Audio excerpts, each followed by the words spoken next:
Hello, welcome to episode 78 of the Epic Film Challenge 2, 1001 Movies You Must See Before You Die, 1940's The Bank Dick, starring W.C. Fields and directed by Edward F. Cline. I was really interested to see this film because Edward F. Cline had worked with Buster Keaton in the early 20s on his short films as a director, but this is nothing like a Buster Keaton film. 40s comedy, it's kind of what you would expect. It felt like there was a bit of a holdover from the silent era in this film in terms of the slapstick of some of the comedy. And it stars W.C. Fields, who was this kind of portly gentleman who was quite old at the time this film was made. It was towards the end of his career. I think he passed away about 5-6 years after the making of this film. He was quite old at this point, but it's supposed to be one of his most acclaimed starring roles. And he played the same kind of character, a drunkard with a kind of family who kind of look at him with scorn.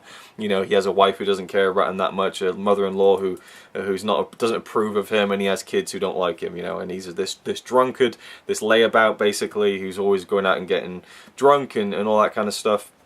And I think a lot of us can kind of see people we've come across in our own lives in this guy. I've certainly known people like this who are just kind of absolute, just that they get by life through blagging everything, and just they're always drunk. They're a character, you know, and they're always kind of just snaking by through life by the skin of their teeth, with their wits about them, and kind of just barely holding on to the edge of the bar you know, throughout life, basically.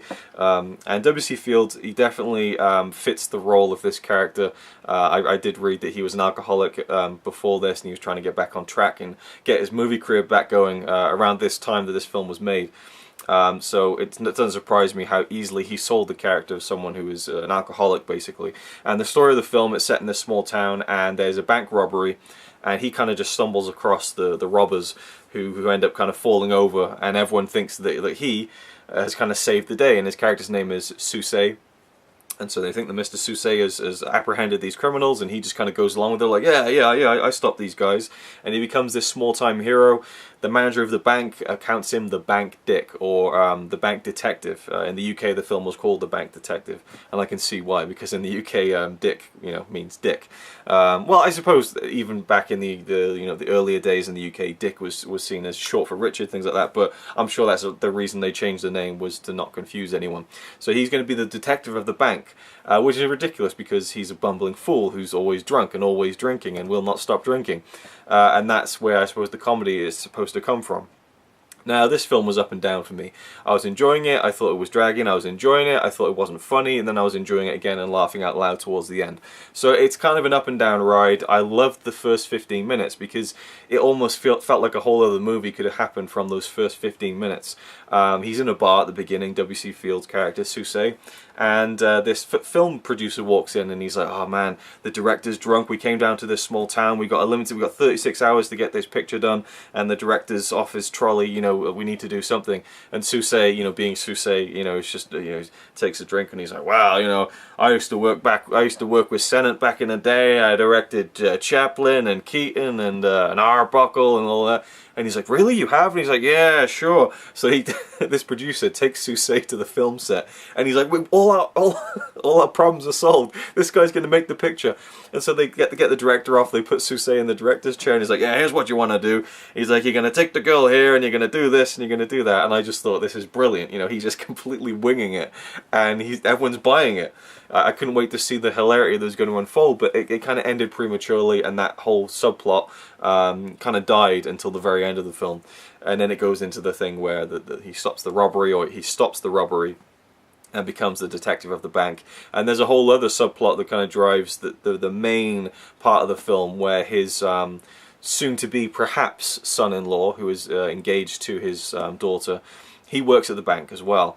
And it would be complicated to go into the kind of finer details of the plot when it comes to this, but basically Susse gets his future son-in-law in deep shit, in deep trouble, so he's got to try and get him out of it. And so it's just a constant flow, constant sequence of events where Susse is just trying the best he can to make sure that his son-in-law, future son-in-law, doesn't get, you know, done big time and go to prison, all that kind of stuff. So if you want to see the film and you haven't seen it, I'll just let you find out how that happens. But it leads to a thrilling finale with a big car chase, which I think really brought the film up. It was really fun.